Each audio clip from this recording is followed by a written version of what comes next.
Malcher invasion comes to the Nazi-occupied islands of Vågsø and Maløy off the Norwegian coast. Once again, the Royal Navy ups anchor for another brilliantly executed expedition, officially described as a small-scale raid. As the Armada set sail, naval and military commanders check their operational plans on a model relief map. This is the preface to a 6-hour battle to be carried out by the three services in perfect coordination. The military activities being undertaken by commandos. One outstanding figure is Major Churchill, the Mad Major they call him, who piped the men over and again played his pipes in the heat of battle.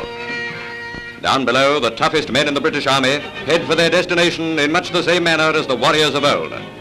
In their dimly lit quarters, men prime the grenades, gripping their daggers like a Captain Kidd or Long John Silver.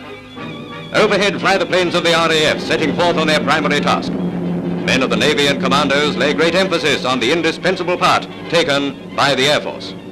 Bomber, fighter, and coastal commands sent Hamptons, Blenheims, and Beaufighters in relays. One of the objects of the raid was to intercept supplies going to the German armies engaged with the Russians in the north. A speck on the map, but an important one. In the dark hours of the morning, a deathly silence precedes 0 hour. Even the tick of a watch sounds loud.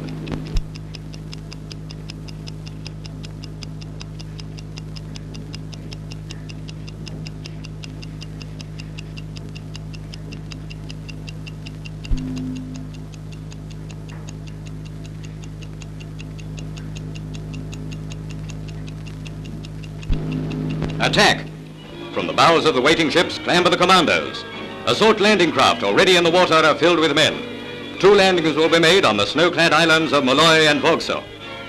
By now the German garrison is aware of danger. Up go their very lights, probing the darkness to see the dim outline of our invading force. Then with a firepower of nearly 50 shells a minute, every gun on our warships opens up in a furious broadside. All hell is let loose as the coastal batteries are smashed into pulp.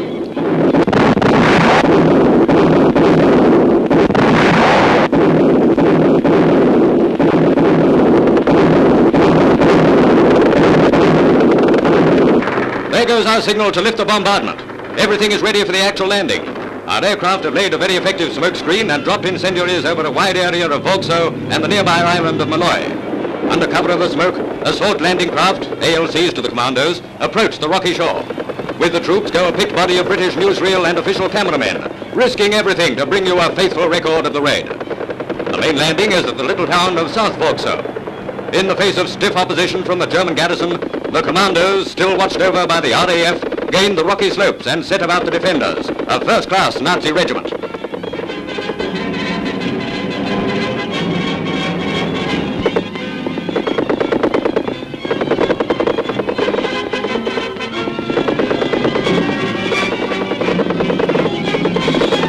Cameramen keep in close touch with the troops as they come nearer to the Germans. They follow the commandos as they make their way along the snow-covered approaches to the burning town. The incendiaries have prepared the way.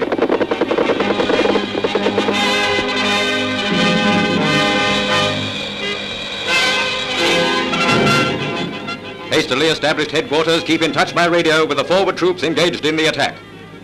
Meanwhile, a destroyer proceeds up the fjord to deal with enemy shipping.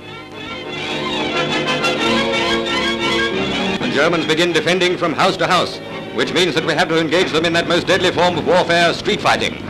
Barricading themselves in houses, many Germans are burned to death.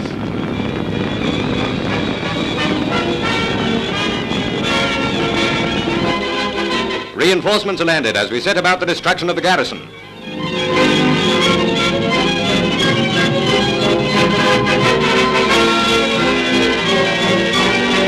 The center of the town echoes to the whine of snipers' bullets and the roar and crackle of flames.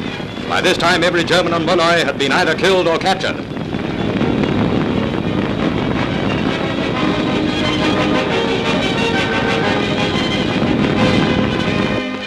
German headquarters in the main hotel is surrounded by commandos. Cameramen follow them as they creep cautiously round bullet-swept corners.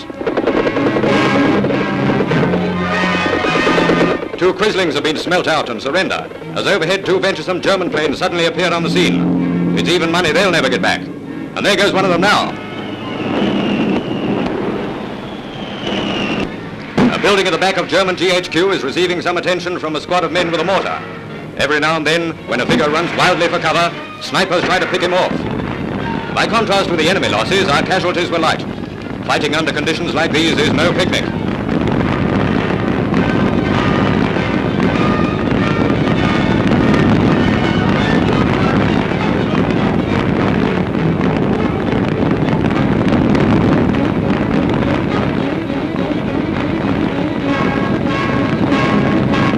Shooting pictures was forbidden by the Nazis, so they shot the Nazis and we went on shooting pictures.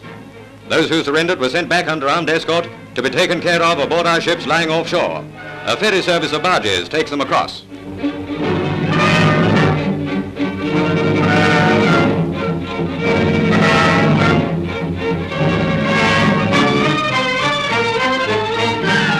One of the factories which had been worked by the Germans has its safe blown open and the contents brought away. Local quislings, made to do something charitable for once in their miserable lives, are ordered to carry their own wounded. 9 of them were brought off, in addition to the German commander of the garrison, who also came away on a stretcher.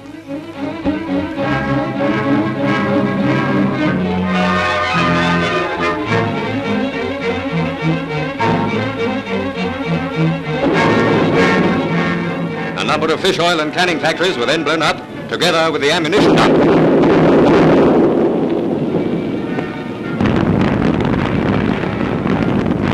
Lumps of burning debris are flung clear over into the town. Exploding small arms ammunition adding to the general turmoil as the now successful raid reaches its climax. As we came, so we departed. With perfect timing, the assault landing craft are ready, waiting to re-embark the commandos. It's been a hard day's work, but Vogso and Malloy will no longer be of any use to the Germans. Gone are its factories, radio station, and entire German and Quisling population, thanks to the Army, the Navy, and the Air Force.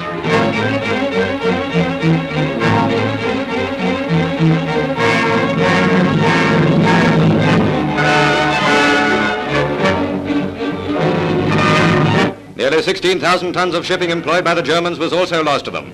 It was a magnificent curtain raiser to the new 3-day attack on the Lofoten Islands, which followed soon after.